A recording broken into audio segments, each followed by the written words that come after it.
सातारा हा राष्ट्रवादी काँग्रेसचाच बालेकिल्ला. सत्ता स्थापनेबाबत शिवसेनेसोबत चर्चा करू. मंत्री मकरंद पाटील. जिल्हा परिषद आणि पंचायत समिती निवडणुकीमध्ये मित्रपक्ष असलेल्या भाजपने अत्यंत ताठर भूमिका घेत चर्चेची दारे बंद केली. आमची युतीची पूर्ण तयारी होती, मात्र भाजपने स्वबळावर लढण्याचा प्रयत्न केला. एवढेच नव्हे तर भाजपच्या मंत्र्यांनी आमच्या मतदारसंघात अक्षरशः घुसखोरी केल्याचा आरोप राष्ट्रवादी काँग्रेसचे नेते व मदत व पुनर्वसन मंत्री मकरंद पाटील यांनी केला. मंगळवारी सातारा येथे माध्यमांशी संवाद साधताना मंत्री पाटील म्हणाले की सातारा जिल्हा हा राष्ट्रवादीचा बालेकिल्ला होता आणि या निवडणुकीतही तो कायम राहिला आहे. जिल्हा परिषद व पंचायत समिती निवडणुकीमध्ये राष्ट्रवादी काँग्रेस पक्षाला मिळालेले दणदणीत यश हे जनतेने पक्षावर दाखवलेल्या विश्वासाचे प्रतीक आहे. जनतेने दिलेला हा कौल विकासाभिमुख धोरणे, लोकहिताचे निर्णय आणि सातत्यपूर्ण जनसंपर्काची पावती असल्याचे त्यांनी स्पष्ट केले. या यशाकडे केवळ विजय म्हणून न पाहता जनतेच्या अपेक्षांची जाणीव ठेवून अधिक जबाबदारीने काम करण्याची प्रेरणा म्हणून पाहत असल्याचे मंत्री पाटील यांनी सांगितले. दरम्यान राष्ट्रवादी काँग्रेस व शिवसेनेच्या वरिष्ठ नेते मंडळी एकत्र बसून युतीबाबत निर्णय घेणार असून जिल्हा परिषदेत सत्ता स्थापनेसंदर्भातही सविस्तर चर्चा केली जाईल अशी माहितीही त्यांनी दिली. तिचं यश जे आहे ते आपल्या जिल्हा परिषद पंचायत समितीच्या निवडणुकीमध्ये मिळालेलं पाहायला मिळते. काय सांगाल?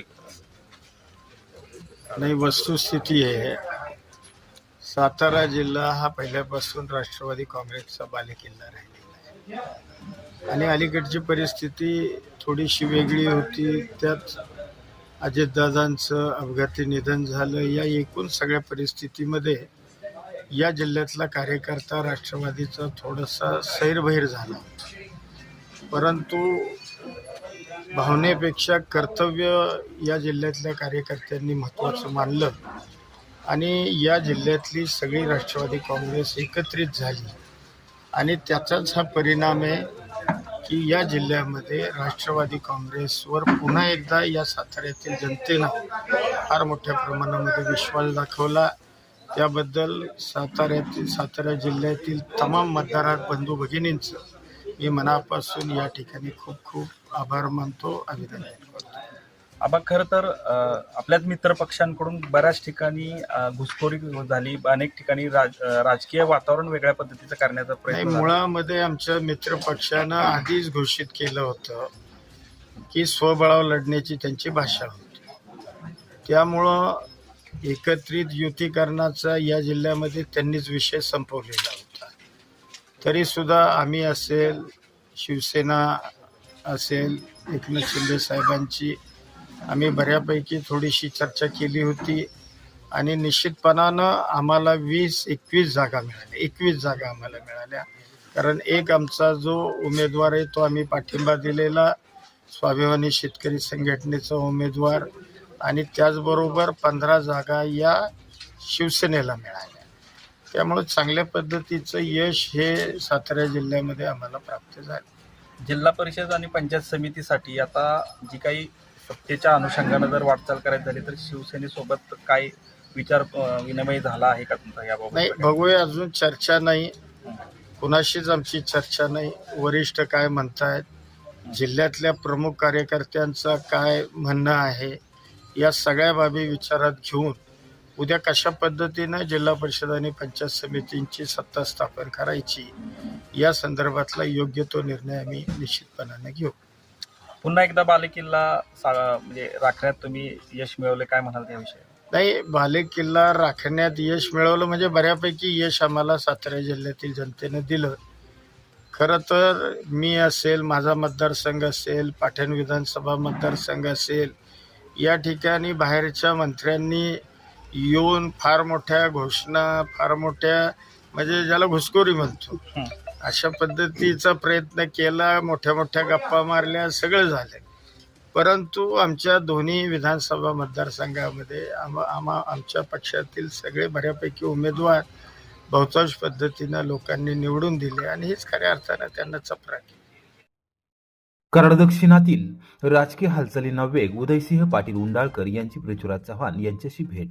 जिल्हा परिषद व पंचायत समिती निवडणुकांचे निकाल जाहीर झाल्यानंतर कराड दक्षिण विधानसभा मतदारसंघातील राजकीय वातावरण तापले असून राष्ट्रवादी काँग्रेस पक्ष अजित पवार गटाचे नेते उदयसिंह पाटील उंडाळकर यांनी मंगळवारी कराड येथे माजी मुख्यमंत्री व काँग्रेसचे ज्येष्ठ नेते पृथ्वीराज चव्हाण यांची सदिच्छा भेट घेतली। या भेटीत दोन्ही नेत्यांमध्ये सध्याच्या राजकीय परिस्थितीवर सखोल चर्चा झाली। कराड दक्षिण विधानसभा मतदारसंघातील जिल्हा परिषद व पंचायत समिती निवडणुकांच्या निकालांनी राजकीय समीकरणांमध्ये बदल घडवून आणले असून या पार्श्वभूमीवर ही भेट महत्त्वाची मानली जात आहे। निवडणूक निकालाचा आढावा, स्थानिक स्वराज्य संस्थांमधील सत्ता संतुलन तसेच आगामी काळातील राजकीय दिशा याबाबत दोन्ही नेत्यांमध्ये दीर्घकाळ विचारमंथन झाल्याची माहिती सूत्रांकडून मिळाली आहे। या भेटीदरम्यान कराड दक्षिण मतदारसंघातील विकास कामे, जनतेच्या अपेक्षा, स्थानिक पातळीवरील प्रश्न तसेच भविष्यातील राजकीय सहकार्याच्या शक्यतावरही चर्चा झाल्याचे सांगण्यात येते। निकालानंतर विविध पक्षांकडून सुरू झालेल्या हालचालींमुळे कराड दक्षिण विधानसभा मतदारसंघात आगामी राजकीय घडामोडींना वेग येण्याची चिन्हे आहेत। या भेटीमुळे राजकीय वर्तुळात विविध तर्कवितर्कांना उधाण आले असून पुढील काळात कराड दक्षिण विधानसभा मतदारसंघातील राजकीय गणिते कोणत्या दिशेने झुकणार याकडे सर्वांचे लक्ष लागले आहे। सह्याद्री कारखान्याचा नवा इतिहास, प्रतिदिन 11,300 मेट्रिक टन ऊस गाळपाचा विक्रमी उच्चांक। कराड तालुक्यातील सह्याद्री सहकारी साखर कारखान्याने साखर उद्योगाच्या क्षेत्रात नवा इतिहास रचला असून कारखान्याच्या नवीन विस्तारवाढ प्रकल्पामुळे ऊस गाळप क्षमतेत लक्षणीय वाढ झाली आहे। या प्रकल्पाच्या यशस्वी कार्यान्वयनानंतर कारखान्याने दिनांक 9 फेब्रुवारी रोजी प्रतिदिन तब्बल 11,300 मेट्रिक टन ऊस गाळपाचा नवा उच्चांक प्रस्थापित केला आहे, अशी माहिती राज्याचे माजी मंत्री व सह्याद्री सहकारी साखर कारखान्याचे चेअरमन बाळासाहेब पाटील यांनी दिली। सह्याद्री सहकारी साखर कारखान्याचा नवीन विस्तारवाढ प्रकल्प आधुनिक तंत्रज्ञानावर आधारित असून कार्यक्षमता, वेगवान गाळप आणि साखर उतार्यात वाढ हे त्याचे प्रमुख वैशिष्ट्य आहे। या प्रकल्पामुळे कारखान्याची दैनंदिन गाळप क्षमता मोठ्या प्रमाणात वाढली असून ऊस उत्पादक शेतकऱ्यांचा ऊस वेळेत गाळप होण्यास मदत होत आहे। परिणामी शेतकऱ्यांचे आर्थिक नुकसान टळून त्यांना अधिक लाभ मिळत आहे। सह्याद्री कारखान्याने स्थापनेपासून शेतकरी हिताला सर्वोच्च प्राधान्य दिले आहे। नवीन विस्तारवाढ प्रकल्पामुळे कारखान्याची कार्यक्षमता वाढली असून ऊस गाळपात रोज नवनवे उच्चांक प्रस्थापित होत आहेत। 11,300 मेट्रिक टन प्रतिदिन गाळपाचा टप्पा गाठणे हे संचालक मंडळ, अधिकारी, कर्मचारी आणि ऊस उत्पादक शेतकऱ्यांच्या एकत्रित प्रयत्नांचे फलित आहे।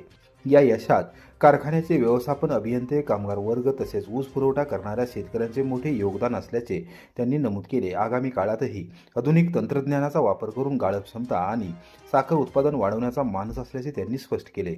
नवीन विस्तारवाढ प्रकल्पामुळे परिसरातील ऊस उत्पादक शेतकऱ्यांमध्ये समाधानाचे वातावरण असून सह्याद्री सहकारी साखर कारखाना पुन्हा एकदा राज्यातील आघाडीच्या साखर कारखान्यांमध्ये आपले स्थान भक्कम करत असल्याचे चित्र आहे।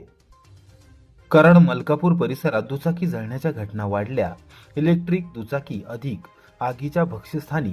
कराड शहर व मलकापूर परिसरात गेल्या 6 महिन्यांपासून दुचाकी जळण्याच्या घटनांमध्ये लक्षणीय वाढ होत असल्याचे चित्र दिसून येत आहे। यामध्ये विशेषतः इलेक्ट्रिक दुचाकींचा अधिक समावेश असल्याने वाहनधारकांमध्ये भीतीचे वातावरण निर्माण झाले आहे। मंगळवारी दुपारी सुमारे 2:30 वाजण्याच्या सुमारास कराड शहरातील ब्रिटिशकालीन कोयना पुलावर एका ॲक्टिवा दुचाकीला अचानक आग लागली। काही क्षणातच आगीने रौद्र रूप धारण केले आणि सदर दुचाकी पूर्णपणे जळून खाक झाली। सुदैवाने या घटनेत कोणतीही जीवितहानी झाली नसली तरी या प्रकारामुळे परिसरात एकच खळबळ उडाली। गॅरेज मालकांच्या मते वाहनांची वेळेवर देखभाल व दुरुस्ती न केल्यामुळे अशा घटना घडत आहेत। 4 चाकी वाहने नियमितपणे सर्व्हिसिंगसाठी गॅरेजमध्ये आणली जातात, मात्र दुचाकी वाहने केवळ पूर्णपणे बिघाड झाल्यानंतरच गॅरेजमध्ये आणली जात असल्याचे त्यांनी नमूद केले। त्यामुळे दुचाकींची योग्य तपासणी, देखभाल होत नाही आणि परिणामी शॉर्ट सर्किट, वायरिंग बिघाड किंवा बॅटरीतील दोषांमुळे आग लागण्याचे प्रकार घडत असल्याचे सांगण्यात आले। दरम्यान वाढत्या आगीच्या घटनांच्या पार्श्वभूमीवर वाहनधारकांनी दुचाकीची नियमित सर्व्हिसिंग, वायरिंग व बॅटरी तपासणी करून घ्यावी असे आवाहनही गॅरेज मालकांकडून करण्यात येत आहे। कोरेगावचे एपीआय प्रशांत हुले बोरगाव पोलीस ठाण्याचे नवे प्रभारी बुधवारी स्वीकारणार पदभार।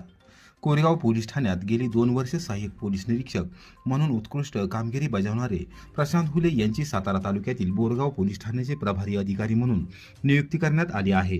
ते बुधवार दिनांक 11 फेब्रुवारी रोजी आपल्या नवीन पदाचा अधिकृत पदभार स्वीकारणार आहेत। मूळचे पुणे जिल्ह्यातील रहिवासी असलेले प्रशांत हुले यांनी अत्यंत प्रतिकूल परिस्थितीमध्ये शिक्षण पूर्ण करून पोलीस दलात प्रवेश केला। महाराष्ट्र पोलीस दलात पोलीस उपनिरीक्षक तसेच सहाय्यक पोलीस निरीक्षक म्हणून त्यांनी विविध जिल्ह्यांमध्ये प्रभावी व प्रशंसनीय कामगिरी केली आहे। कोरेगाव पोलीस ठाण्यातील कार्यकाळात त्यांनी कायदा व सुव्यवस्थेचे प्रश्न अत्यंत कौशल्याने हाताळले. त्याचबरोबर अनेक गंभीर गुन्ह्यांचा सखोल तपास करून दोषींना कठोर शिक्षा व्हावी यासाठी त्यांनी विशेष प्रयत्न केले. सर्वसामान्य नागरिकांशी सुसंवाद राखणारे आणि कर्तव्यदक्ष अधिकारी म्हणून सातारा व सोलापूर जिल्ह्यात त्यांचा विशेष नावलौकिक आहे. पुणे बंगळुरू आशियाई महामार्गावरील संवेदनशील मानल्या जाणाऱ्या कोरेगाव पोलीस ठाण्याची जबाबदारी आता प्रशांत हुले यांच्याकडे सोपवण्यात आली असून पोलीस अधीक्षक तुषार दोशी यांनी मंगळवारी रात्री याबाबतचे आदेश जारी केले आहेत.